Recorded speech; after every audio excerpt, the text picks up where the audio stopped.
Hey, it's Kim here, and I kind of honestly can't believe it's already been a month since PAX. It was my first time going all 3 days, and I had such a blast because it was 3 days of gaming. Because I was going for the 3 days, it meant I could stand in line a little bit longer. I actually went in cosplay on Sunday, which was really fun. It was my first time doing that. I had so much fun playing all of the games that I did at PAX, and I like talking about them, so here we are. As usual, this is not in any preferential order, it's just mostly how I played it on the day. I'll have links to everything in the description below, but here are some of the games that I played at PAX 2019. The Final Fantasy VII Remake was literally the first game I played at PAX. As soon as we got into the expo hall, we lined up and we were still at the back of the line, so we had 2 hours to wait. I took an amazing photo with the signage. Eventually we did get in there. I think they had like 16 or 17 PlayStations set up, which kind of blew my mind. And we were up the back and the screen was about this far from my face, which is much closer. I could hear Mum in the back of my mind being like, "You're gonna get square eyes." And honestly, playing it has quietened down any doubts that I had about getting the game. I was always going to get it. I love Final Fantasy. I'm not too worried about what they're going to do with the story. My main concern was actually with the combat, because I actually really like turn-based, and seeing that it was going action-based, I was a bit sad because you can't really tell from the trailers what they're doing with the battle system. So it was very good that the demo turned out to basically be all combat. It's one of the very early missions where you go and plant a bomb and then you have to fight the Scorpion Sentinel. You get to play as Cloud and Barret, and you can actually swap back and forth during battle as much as you want. I thought it was a good blend of turn-based and action combat, because you do sort of mash the sword swinging or gun shooting buttons, but then you actually have a gauge in the bottom right corner, which I couldn't see this far from the screen, which was this big. And when that gauge fills up, then you can access this menu which puts everything into like super slow-mo, and then you make your choices about items, magic, that sort of thing. So it still felt like those actions were really important, which really kind of scratched that itch, because I'm itchy for turn-based combat. There were still limit breaks as well. The game looked really good, although being this far from the screen, could see all the pixels. I didn't really have any problems with the game. It really has just made me feel more secure in my purchase in a few months when it comes out. Although I didn't like, when you're in world, R2 was for running, but then when you got into combat, R2 was not for running, and I kept pressing it. Aside from that, my biggest problem after playing the demo was the fact, because the screen was this big and this far from my face, ouch, I couldn't see everything because the gauge was down here that I needed to watch, but I needed to also see the action, because you're still got to hit things and mash stuff and pay attention to that. But I also had to keep looking at my gauge, and then the demo was in Japanese. I don't speak Japanese, so then when the characters are talking to each other and giving instructions in battle, I had to do this to read the subtitles. So once it's in English and I'm actually the proper distance away from the screen, I'm sure it's going to be great. If you've followed anything to do with the game coming out, you will know that it's coming out on PlayStation 4, and it's coming out, I think it's the 3rd of March next year, 2020. Also, it's by Square Enix. I normally say the devs, but it's a AAA game. I'm sure you've heard of it. Nekograms is by Hungry Sky. It is one of the games that was on the top of my list as far as indie is concerned, because cats.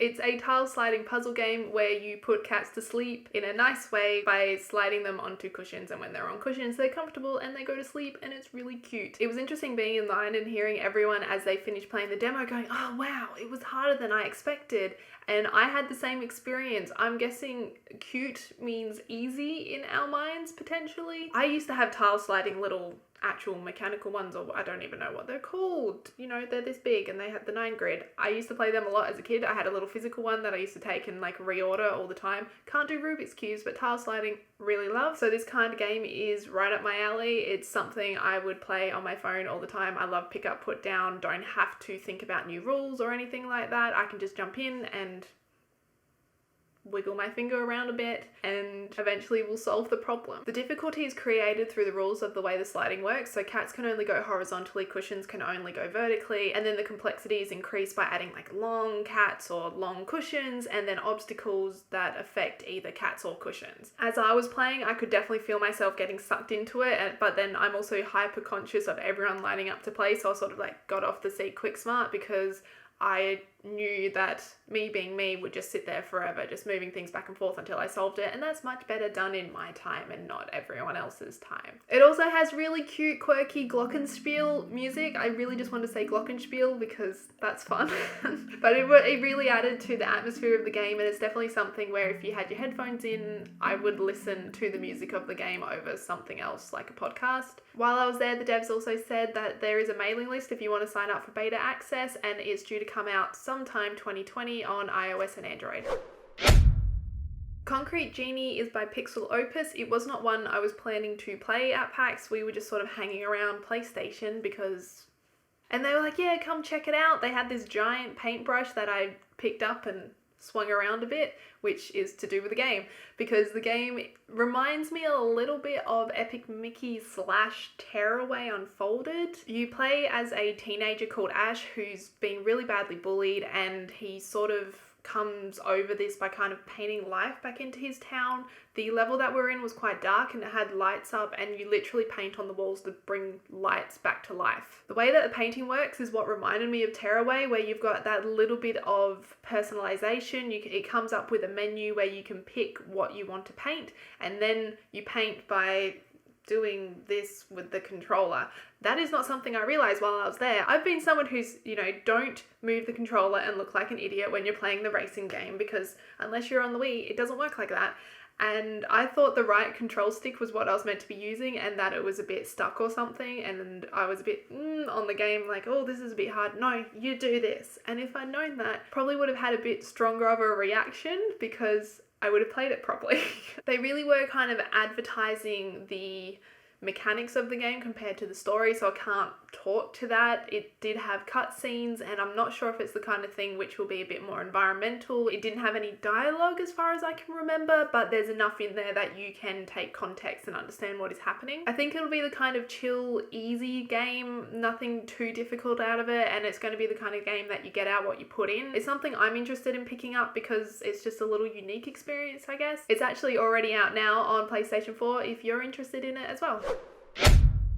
Ticket to Earth is by Robot Circus, and it is an episodic sci-fi RPG puzzle game with turn-based combat, which is a lot of words to say in a sentence. I really loved their board at the top of their booth. It really drew me in. I think it was kind of the pop colours that really intrigued me to start with, and then they said a whole bunch of keywords, sci-fi, RPG, puzzle, turn-based, that really drew me in even further. The demo that they had running didn't really show much of the story at all, but the cutscenes that I did see were really dynamic. It reminded me a lot of comic books. It had really bright matte backgrounds and sort of dynamic zooms and effects going on it, and was really interesting besides not showing much, which makes me really keen to sort of see how the rest of it plays out. Despite not showing much of the story, the combat is what actually makes me want to get the game, and I'd be happy to discover the story because of it. The way the battles work is that they're on a tile coloured grid, and then you draw a line selecting one section of colour for as much as you want. There's no limit on how many spaces you can move. And then depending on the colour grid that you choose to move along, it boosts different stats. So it could be your health or your attack, and then the longer your line, the bigger the boost. This leads to really interesting decisions because the grid updates as you move across it, and then depending on your character as well, if they're close range or long range attack, you need to move around the board. You also have to be really careful not to let yourself run out of